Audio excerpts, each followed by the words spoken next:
Assalamualaikum warahmatullahi wabarakatuh. Perkenalkan, nama saya Aja Bintang Eka. Saat ini saya sedang berkuliah di Universitas Nahdlatul Ulama Cirebon, Pendidikan Bimbingan dan Konseling semester 3, Fakultas Keguruan dan Ilmu Pendidikan.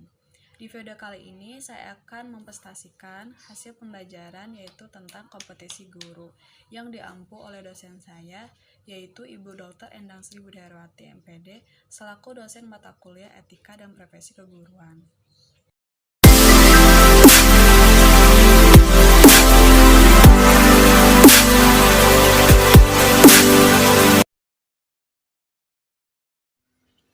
Ya, yang pertama yang akan kita bahas yaitu tentang definisi dari kompetensi guru.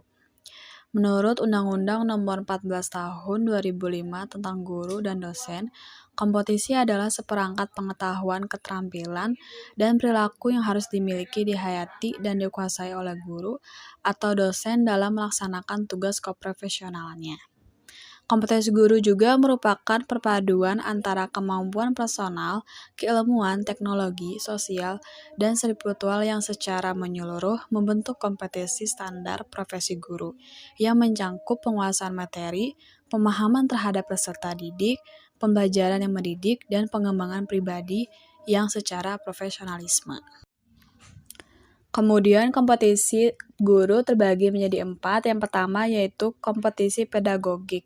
Kompetensi pedagogik adalah kemampuan pemahaman terhadap peserta didik, perancangan dan pelaksanaan pembelajaran, evaluasi hasil belajar, dan pengembangan peserta didik untuk mengaktualisasikan berbagai potensi yang dimilikinya. Kompetensi pedagogik secara indikator yang pertama yaitu memahami peserta didik secara mendalam, memiliki indikator yaitu memahami peserta didik dengan memanfaatkan prinsip-prinsip perkembangan kognitif, memahami peserta didik dengan memanfaatkan prinsip-prinsip kepribadian, dan mengidentifikasi bekal ajar awal peserta didik. Yang kedua, merancang pembelajaran. Merancang pembelajaran di sini itu adalah memahami landasan pendidik untuk kepentingan pembelajaran yang memiliki indikator, memahami landasan kependidikan, menerapkan teori belajar dan pembelajaran. Yang ketiga yaitu merancang dan melaksanakan. Evaluasi pembelajaran yang memiliki indikator, merancang dan melaksanakan evaluasi atau asesmen proses dari hasil belajar secara berkesinambungan dengan berbagai metode. Kemudian yang kedua yaitu ada kompetensi kepribadian. Kompetensi kepribadian adalah kemampuan personal yang mencerminkan kepribadian yang mantap, stabil, dewasa, arif, dan berwibawa, yang akan menjadikan teladan bagi peserta didik dan berakhlak mulia. Indikator dari kompetensi kepribadian yang pertama tuh ada kepribadian yang mantap dan stabil yang memiliki indikator bertindak sesuai dengan norma hukum, bertindak sesuai dengan norma sosial, bangga sebagai guru, dan memiliki konsistensi dalam bertindak sesuai dengan norma. Dan yang kedua yaitu kepribadian yang dewasa memiliki indikator yaitu menampilkan kemandirian dalam bertindak sebagai pendidik dan memiliki etos kerja sebagai guru. Yang ketiga ada kompetensi sosial. Kompetensi sosial adalah kemampuan guru untuk berkomunikasi dan bergaul secara efektif dengan peserta didik, tenaga pendidikan, orang tua atau wali peserta didik, dan masyarakat sekitar. Kompetensi sosial juga memiliki indikator yang pertama yaitu mampu berkomunikasi dan bergaul secara efektif. Terus yang kedua, mampu berkomunikasi dan bergaul secara efektif dengan sesama pendidik dan tenaga kependidikan. Dan yang ketiga yaitu mampu berkomunikasi dan bergaul secara efektif dengan orang tua atau wali, beserta didik dan masyarakat sekitar. Dan yang terakhir yaitu kompetensi profesional. Kompetensi profesional ini adalah penguasaan materi pembelajaran secara luas dan mendalam yang mencakup penguasaan materi kurikulum mata pelajaran di sekolah dan substansi keilmuan yang menaungi materinya, serta penguasaan terhadap struktur dan metodologi keilmuannya.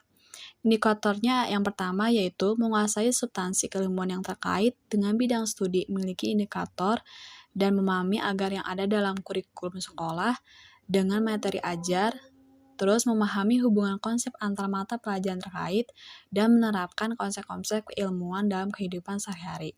Yang kedua, menguasai struktur dan metode keilmuan yang memiliki indikator yaitu menguasai langkah-langkah penelitian-penelitian kajian kritis untuk memperdalam pengetahuan atau materi bidang studi.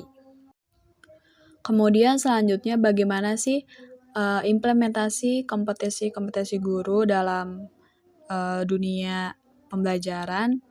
Yang pertama tuh ada kompetensi pedagogik. Penerapannya yaitu seorang guru juga harus mampu mengembangkan kurikulum berdasarkan tingkat satuan pendidikannya, seperti SMA, SMP, dan disesuaikan dengan kebutuhan lokal. Kemudian juga guru harus mampu menetapkan teknologi informasi dan komunikasi atau TIK dalam pembelajarannya, yaitu menggunakan berbagai media dari sumber yang relevan dan mampu menarik perhatian siswa sehingga tujuan pembelajaran tercapai secara optimal. Lalu yang kedua yaitu ada kompetensi kepribadian. Contoh penerapannya bisa guru bisa bertindak sesuai dengan norma agama, hukum, sosial, dan kebudayaan nasional Indonesia. Terus menampilkan diri sebagai pribadi yang mantap dan menjunjung tinggi kode etik profesi guru. Lalu yang ketiga yaitu kompetensi sosial. Penerapannya bisa beradaptasi dengan tempat bertugas di seluruh wilayah RI yang memiliki keragaman sosial budaya, kemudian bisa bertindak objektif serta tidak diskriminatif, tidak membedakan jenis kelaminnya, agamanya, rasnya, kondisi fisiknya, maupun latar belakang keluarganya. Kemudian ada kompetensi profesional. Penerapannya bisa memanfaatkan teknologi informasi dan komunikasi untuk mengembangkan diri, lalu juga bisa mengembangkan materi pembelajaran yang diampu secara kreatif dan menguasai materi, struktur, konsep, dan pola pikir keilmuan yang mendukung mata kuliah atau mata pelajaran yang diampunya. Lalu alasannya mengapa seorang guru tuh harus memiliki semua kompetensi dari 4 tadi. Alasannya adalah seorang guru harus memenuhi standar pendidik yang dapat dicapai dengan memiliki kualifikasi akademik, kompetisi, sertifikat pendidik. Pada pasal 8 UU nomor 14 tahun 2005, sebagai tenaga profesional, tentu saja ada konsekuensi atau standar kelayakan yang harus ditempuh dari seorang guru. Salah satunya yaitu seorang guru wajib memiliki kompetensi. Jadi kompetensi guru adalah himpunan pengetahuan, kemampuan, dan keyakinan yang dimiliki seorang guru dan dapat ditampilkan untuk situasi mengajar. Dengan kata lain, kompetensi guru adalah seperangkat keterampilan dan perilaku yang harus dimiliki, dihayati, dan dikuasai oleh guru dalam melaksanakan tugas keprofesionalannya. Lalu bagaimana kondisi yang mungkin terjadi apabila guru tidak memiliki kompetensi tersebut dalam menjalankan profesinya? Jadi, salah satunya seorang guru tuh wajib memiliki kompetensi. Jika guru tersebut tidak memiliki kompetensi, maka akan berkaitan dengan kompetensi dan profesionalismenya, diantaranya bisa rendahnya kompetensi seorang guru, terus rendahnya motivasi berusaha untuk mengembangkan mutu dan diri guru, dan rendahnya kesadaran dan semangat untuk berbagi pengetahuan dan pengalaman.